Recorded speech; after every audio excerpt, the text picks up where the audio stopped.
Halo,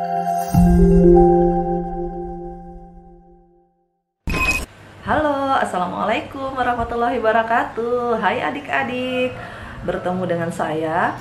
Perkenalkan, nama saya Ayu. Saya adalah penyuluh hukum ahli muda kantor wilayah Kementerian Hukum dan Hak Asasi Manusia Sulawesi Tenggara. Kali ini kita akan membahas tentang kekayaan intelektual. Apakah adik-adik sudah pernah mendengar istilah kekayaan intelektual? Hah? Jadi adik-adik belum ada yang tahu, belum pernah ada yang mendengar apa itu kekayaan intelektual. Baiklah, kalau begitu saya akan menjelaskan tentang kekayaan intelektual agar kalian lebih paham ya. Kekayaan intelektual adalah hak yang timbul dari hasil olah pikir atau proses yang berguna bagi manusia. Kekayaan intelektual itu berkaitan dengan apa saja sih adik-adik? Nah, kekayaan intelektual itu adalah berkaitan dengan seni, sastra, dan ilmu pengetahuan. Nah, seperti apa saja contohnya? Apa kalian tahu? Contohnya seperti buku, film yang biasa kalian tonton, musik yang biasa kalian dengar, alat peraga pendidikan, serta software. Oh ya adik-adik, ini nggak kalah pentingnya loh untuk kalian ketahui bahwa hak cipta itu perlindungannya adalah bersifat otomatis. Jadi gini adik-adik, contohnya misalkan saya mempunyai sebuah ide, lalu ide tersebut saya tuangkan menjadi konkret atau nyata, maka secara otomatis hak saya itu sudah dilindungi. Contoh gampangnya gini nih adik-adik, misalkan saya mau membuat buku. Ide tersebut saya tuangkan dengan memulai mengetik di laptop. Setelah ide-ide tersebut saya sudah tuangkan dalam tulisan di laptop itu, saya mulai mencetaknya. Nah, setelah selesai saya cetak, kemudian hasil tersebut saya upload di vlog saya.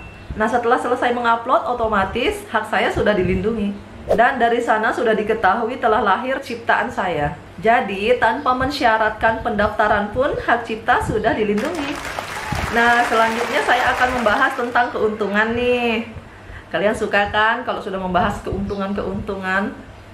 Oke, apa sih keuntungan kita jika mendaftarkan hak cipta kita di DJKI? Dengan adanya pencatatan ciptaan di DJKI, itu akan memudahkan orang untuk melakukan pendokumentasian. Jadi gini, saya mencatatkan ciptaan saya ke negara, membuat buku pas saat kapan. Artinya, pencatatan ciptaan bukan melahirkan hak seseorang, tetapi mencatatkan hak yang sudah pernah ada. Jadi, ketika saya mendaftarkan ciptaan saya, maka itu saya akan ditanya kapan saya pertama kali mempublikasikan buku saya tersebut, atau kapan buku itu dipublikasikan di wilayah negara Indonesia. Maka dari itu saya harus mencantumkan kapan ciptaan saya itu saya wujudkan. Nah, jadi kenapa kita harus melindunginya? Karena itu adalah hasil karya intelektualitas. Jadi kalau kita nggak lindungi, mudah saja orang akan melakukan penjiplakan, meniru, atau segala macamnya. Ngomong-ngomong hak cipta nih adik-adik, ada loh perbedaannya antara hak cipta, hak moral, dan hak ekonomi. Berkaitan dengan hak eksklusif pada suatu ciptaan, ada dua nih hak yang melekat pada suatu hasil ciptaan. Yang pertama adalah hak moral. Hak moral adalah hak yang melekat pada ciptaan yang bersifatnya abadi. Nah, kaitannya adalah mengenai nama pencipta dan isi dari ciptaan. Yang kedua adalah hak ekonomi. Hak ekonomi adalah hak yang melekat pada suatu ciptaan terkait dengan pemanfaatan sebuah ciptaan. Hak ekonomi antara lain adalah hak untuk melakukan penggandaan, hak untuk melakukan pendistribusian, dan hak untuk pengkomunikasian kepada publik. Nah, jadi bila kalian pernah mendengar bahwa suatu hak cipta itu dialihkan kepada orang lain, perlu kalian ketahui bahwa yang dialihkan itu adalah hak ekonominya ya adik-adik. Nah, ini buat adik-adik yang biasa nyanyikan atau mengcover sebuah lagu. Perjalanan membawamu bertemu denganku, ku bertemu kamu. Ini pasti ada nih terbersit di antara kalian pertanyaan seperti ini. Apakah mengcover sebuah lagu harus izin dulu ke penciptanya? Apakah mengcover sebuah lagu tanpa izin penciptanya diperbolehkan? Jadi gini nih adik-adik, jika kalian mengcover sebuah lagu tanpa izin, namun sifatnya bukan untuk komersial, bukan kepentingan komersil, itu boleh-boleh aja loh. Namun jika cover lagu tersebut tujuannya untuk komersial, wah kalian hati-hati, harus izin dulu loh kepada penciptanya. Jadi harus ada komitmen dengan memberikan kompensasi. Nah, kompensasinya berupa apa? Bisa berupa royalti atau kesepakatan lain antara pencipta dan pengcover lagu.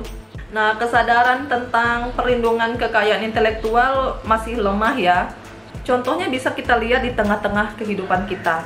Banyaknya beredar film-film bajakan, barang-barang tiruan tuh yang biasa kalian temui, barang-barang KW. Banyaknya barang yang dimirip-miripkan, ditiru atau bahkan dipalsukan, dan seterusnya. Bahkan Indonesia sudah terkenal dengan hal tersebut, teman-teman.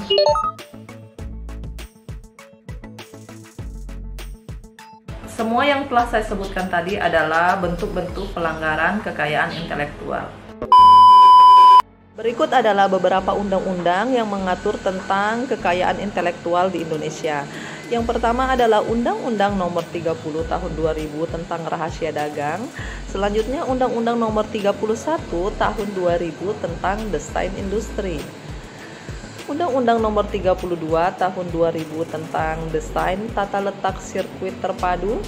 Selanjutnya ada Undang-Undang Nomor 29 Tahun 2000 tentang Perlindungan Varietas Tanaman. Nah, yang ini undang-undang yang banyak diketahui oleh masyarakat adalah Undang-Undang Nomor 28 Tahun 2014 tentang Hak Cipta. Selanjutnya ada Undang-Undang Nomor 13 loh Tahun 2016 yaitu tentang Hak Paten. Dan yang terakhir itu Undang-Undang Nomor 20 Tahun 2016 tentang Merek dan Indikasi Geografis. Itu semua tadi adalah undang-undang tentang kekayaan intelektual. Oke adik-adik, melalui video ini saya mengharapkan kalian menjadi anak muda Indonesia yang inovatif, kreatif, serta berkarakter. Sekian video dari saya, semoga bermanfaat. Assalamualaikum warahmatullahi wabarakatuh. Sampai jumpa.